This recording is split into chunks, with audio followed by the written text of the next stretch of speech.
the world champion and world #1, but because of so many other brilliant reasons, you're going to want to check out the recap.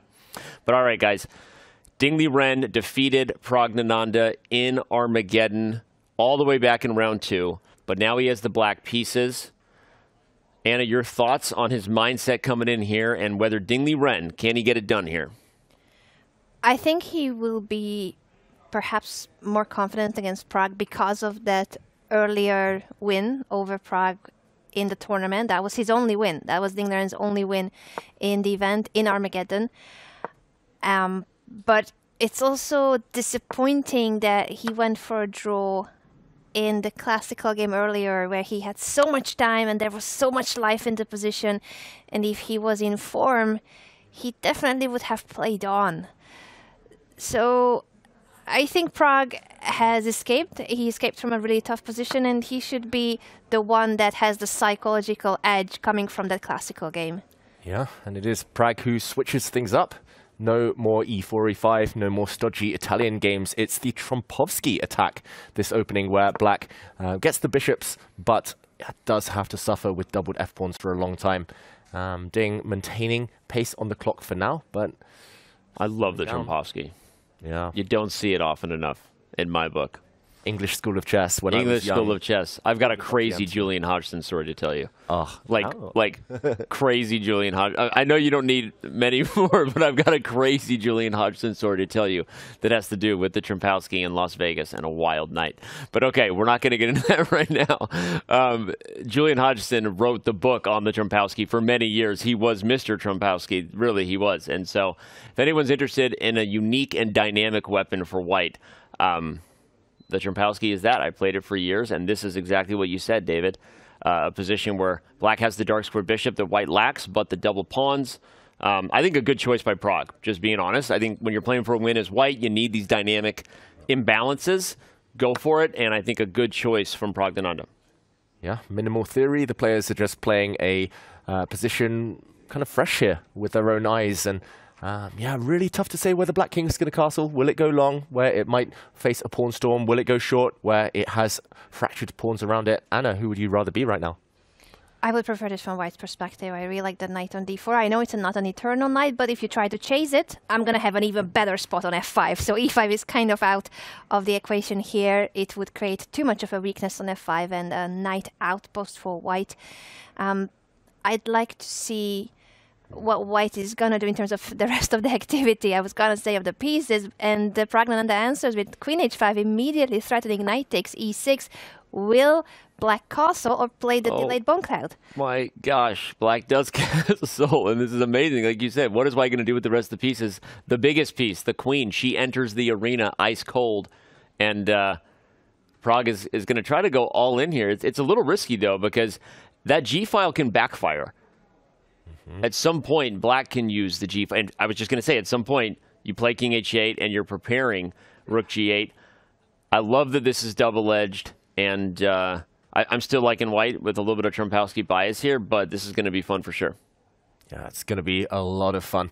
I think white here wishes his pawn was back on h2, because then he could go for a really typical plan of pushing the f-pawn forward, swinging the white rook into the action across to try and deliver checkmate. But yeah, either way, the time advantage is starting to slip. It's down to 2 minutes now. This is great for Ding. I think just in view of kind of current circumstances, the Armageddon might actually suit him. No time to overthink things. Just pure instinct, and we know he's a world champion for a reason. Ding, he's playing great chess. f5, a lovely move there, creating a square for the black knight.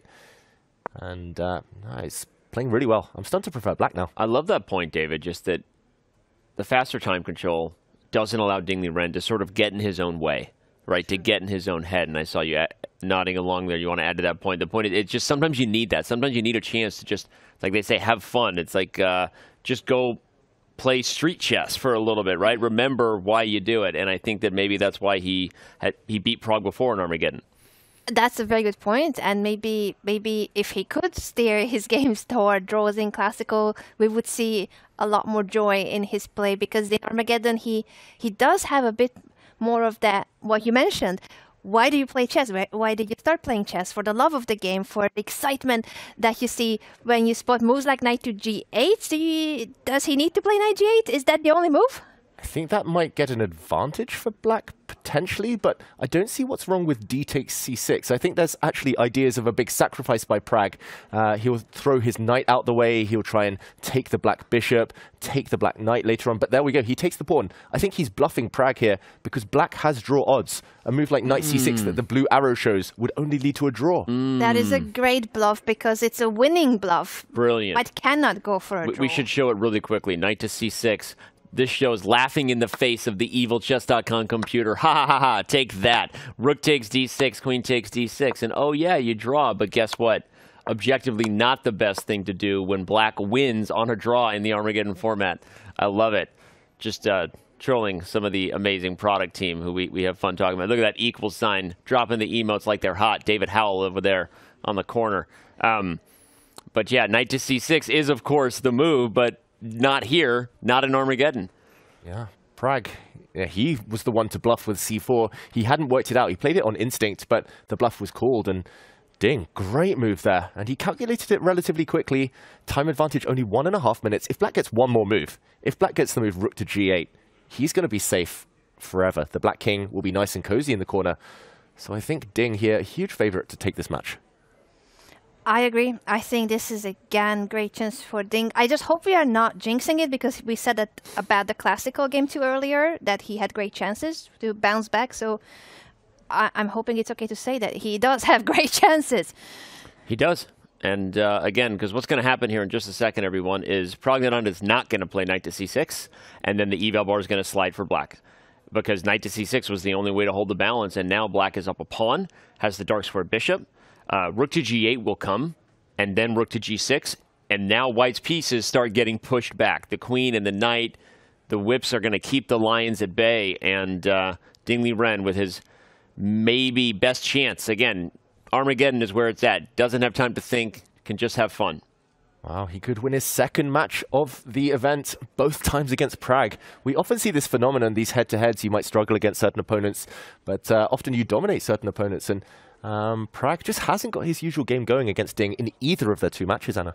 Very true. And Pragg has had an incredible tournament. He's playing so well in Norway. He beat Magnuscharlsen. He beat Fabiano Caruana. Both games in classical chess.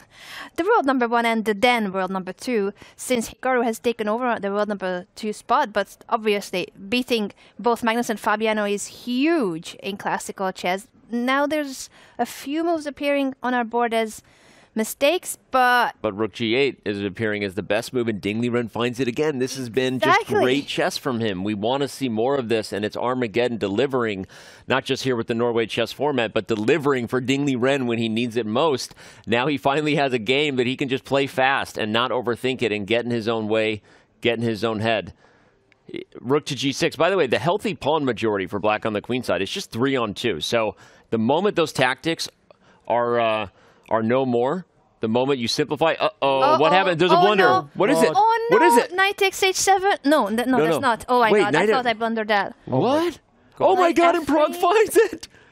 Oh no! That's it. That's it. The bishop is hanging. You're hitting the bishop, but you're playing rook d7 next move if the bishop moves, because the black knight is tied down. h7 checkmate. You cannot move the f6 knight. Oh my gosh! Oh no! Pragg has tricked Ding. Ding knows it. He knows. Oh no! That's such a hidden tactic as well. I mean, how rare is it for a blunder to be met by a quiet move? I think Ding's starting to realize now. He just leveled up the clocks. He was pawn up in the position, but the white rooks are infiltrating, entering decisively. It's turned in one move. Chess is so harsh. It's so tough. It's so heartbreaking. Is there a way for him to just somehow bail out? He's trying. He's trying to sacrifice the exchange. If rook takes d6, he's going to take on g5 with the rook. It gives up h6 with check as well, but you have knight h7. But then there's rook d7 anyway. So yeah, I see David Howell's grimace over here. You can't see it on camera. Sometimes you get the nod of approval when you're an insecure IM. Sometimes you get the grimace of a GM. And in this case, it is all grimacing for Ding Liren right now. bleeping breaking. And Pragg as well, like, he knows he's not happy